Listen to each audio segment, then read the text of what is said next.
사랑하는 성도 여러분, 한 주간도 말씀 안에 거하고 계시는지요? 오늘은 지난 5월 29일 주일에 주셨던 사무엘상 4장 5절부터 11절 말씀을 통한 가정에서의 경건이란 제목의 말씀을 묵상해 보고자 합니다. 사무엘상 4장의 본문은 이스라엘 백성들이 블레셋과의 전투에서 패하고 법궤를 빼앗기게 되는 사건을 담고 있는데요. 이스라엘은 영토 문제로 블레셋과 전쟁을 했었는데 2절에 보면 이스라엘 백성들이 블레셋과의 첫 전투에서 4,000명이나 죽으며 전쟁에 패하게 됩니다. 그런데 전쟁을 다시 역전시킬 자신이 없었던 이스라엘이 이번에는 법궤를 가지고 전쟁터에 나가자는 그런 꾀를 지어냅니다. 법궤를 가지고 나가면 하나님이 이스라엘과 함께 하시는 징표를 이므로 하나님이 함께 해주셔서 자신들이 블레셋을 이길 것으로 착각을 했던 거죠. 그러나 그 아이디어를 정말 이스라엘 백성들이 받아들여서 언약궤를 메고 전쟁에 나갔는데 그 결과가 또 이스라엘이 전투에서 빼앗기고 이번에는 법궤까지 빼앗기고 마는 일들이 발생합니다. 이렇게 이스라엘 백성들이 전쟁에 패하고 좌절하고 절망하는 이 사건은 성경에 보면 엘리 제사장의 가정에 패악한, 그리고 엘리 제사장의 그 두 아들 흠니와 비느하스의 불경건한 하나님 앞에 여러 범죄들을 주목하고 있다는 사실을 살펴보면서 오늘날 우리들의 가정의 경건은 하나님이 인정하실 만한 일인가, 아니면 우리의 전쟁과 같은 또 영적인 수많은 전쟁이 있는 우리의 삶의 패배의 원인으로 우리 가정의 경건은 무너져 있지 않은지를 한번 살펴보고자 하는 것입니다. 가정에서의 경건, 본문이 가르치는 첫 번째 교훈은 죄를 죄로 알고 아파해야 한다는 것입니다. 이스라엘 백성들이 법궤를 빼앗기기 전에, 전쟁에 패하기 전에 사실은 저들은 자신들의 죄에 대한 감각을 상실했던 것을 우리는 성경 본문을 통해서 보게 됩니다. 사무엘상 2장과 또 4장까지 내용들을 보면 이스라엘이 전쟁에 패하고 그 공동체가 망할 수밖에 없는 까닭을 엘리 제사장과 그 가족들을 주목하면서 우리에게 알려주고 있는데, 특히 엘리 제사장의 두 아들 흠니와 비느하스가요, 회막문에 수종드는 여인들과 성적인 범죄를 저질렀고요. 하나님께 올려진 제물도 먼저 취했고요. 그리고 엘리의 두 아들에 대하여 하나님께서 내가 이들의 행위를 반드시 갚으리라, 이들 때문에 이스라엘을 심판하시리라 라는 말씀을 하셨는데도요, 엘리 제사장은 아들들의 어떤 야단을 치는 장면이나 징계를 하는 장면들을 성경을 통해서는 우리가 볼 수가 없습니다. 이렇게 죄가 들어오면 가정과 공동체가 무너지고 또 나라도 전투에서 실패하고 질 수밖에 없다는 사실을 본문은 우리에게 가르쳐주고 있는데요. 이런 죄를 죄로 알지 못하면서 이번에는 법궤를 가지고 나가자고 하는 어떤 종교를, 신앙을 형식적인 정말 이용하려고 하는 그런 모습을 보게 되는데, 이거는 우리가 하나님도 이용하겠다는 의도로 담고 있다는 사실을 우리가 봐야 하는 것입니다. 우리도 얼마든지 신앙을 이용할 수가 있는 거죠. 성도 여러분, 오늘 본문에 보면 이스라엘은 법궤를 잃어버린 것이 아니라 사실은 주님을 잊어버린 것입니다. 우리도 보면 성경을 잃어버린 것이 아니라 우리의 구주이신 예수 그리스도를 잃어버릴 수 있다는 사실을 오늘 본문 앞에 겸허하게 우리가 옷깃을 여미고 우리 자신을 돌아보아야만 하는 것입니다. 여러분, 광야에서 이스라엘 백성들이 40년 동안 정말 힘들고 어려울 때마다 그 성막 안에 있는 법궤는 하나님이 자신들과 함께 하시고 또 용서해 주시고 세움을 주시는 하나님을 만나는 임재의 상징이었는데요. 그래서 그 하나님과 동행하면서 법궤를 가지고 나갈 때 어떤 전쟁이든 승리할 수 있었었죠. 그런데 저들은 이미 법궤를 잃어버리기 전에 주님과의 임재, 동행하는 것을 잊어버리고 있었고 주님을 잊어버렸다는 사실을 우리는 성경을 통해서 봐야 하는 것입니다. 여러분, 또 하나 우리가 가정에서 기억할 것이 경계해야 할 잔인한 진실, 친절한 거짓이라는 그런 용어를 좀 마음에 담아뒀으면 좋겠습니다. 잔인한 진실, 친절한 거짓. 이게 무슨 얘기냐면 가령 우리 가족 중에 누가 불치병을 선고받았는데 가족들이 차마 알리지 못하고 거짓말을 하면서 병이 곧 나을 것처럼 이야기하는 거, 바로 그런 경우입니다. 너무 가깝기 때문에, 또 사랑하기 때문에 진실을 말하면 잔인할 것처럼 생각해서 거짓되게 친절한 거짓을 우리가 베푼다 하는 바로 그런 뜻입니다. 사실은 이런 모습이 엘리 제사장 가정의 문제였습니다.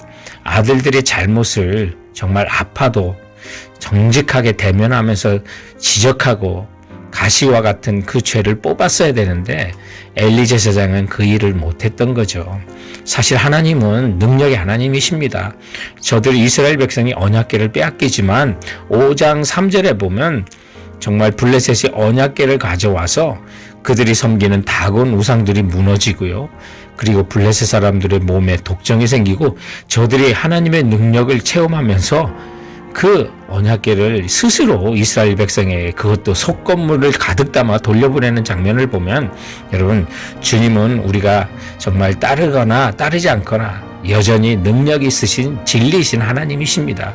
그런데 그 하나님과 우리가 동행하지 않고 잊어버린다면 여러분, 법궤를 잊어버린 것보다 더 큰 문제인 것입니다.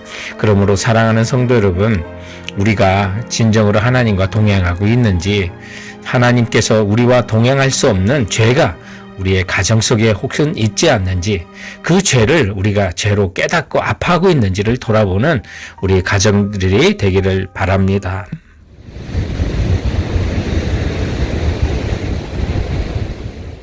가정에서의 경건, 본문이 가르치는 두 번째 교훈은 복은 성경이 아닌 그 말씀을 믿고 순종하면서 온다 하는 것입니다.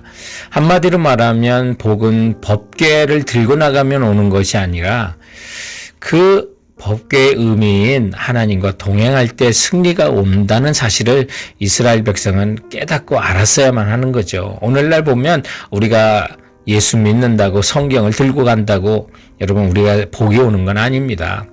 그 말씀에 순종하고 믿고 순종할 때 복이 오는 거죠.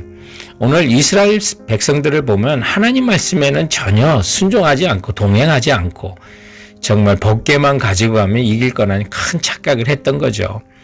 이 사무엘상 3장 1절부터 2절에 보면 그때 여호와의 말씀이 희귀하여 이상이 흔히 보이지 않았다고요. 하나님 말씀이 들리지도 않고 순종하지 않던 시대였던 걸 보게 돼요. 그래서 예수님께서 말씀하신 것처럼 정말 노아의 때와 같이 시집가고 장가가고 먹고 마시는 일을 계속했는데 그것이 잘못됐다는 것이 아니라 세상 일에 취해서 영적으로는 깨어 살지 못하고 하나님 말씀에 순종하지 못하고 살았던 사무엘 시대 백성들의 어리석은 모습을 우리는 보게 되는 것입니다.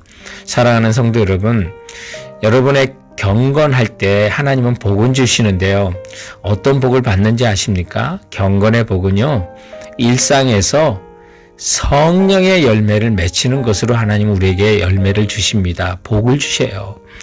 우리가 경건의 복이 어떤 수도원이나 무겁고 어두운 세상과 단절된 어떤 그런 것으로 생각하지 마세요. 우리의 일상의 삶 속에 주님의 말씀 믿고 따라 순종할 때 찾아오는 하나님의 복은 성령의 열매입니다.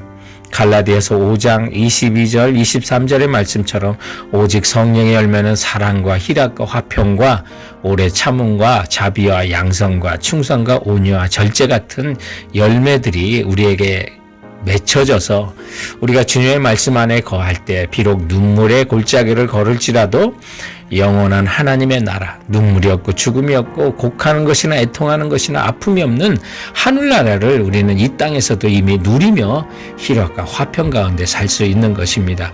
성도 여러분, 우리가 지난주에 설교 가운데 부산 보건병원 외과 의사의 또 교수이신 이병욱 박사님에 대한 이야기를 나누는데요.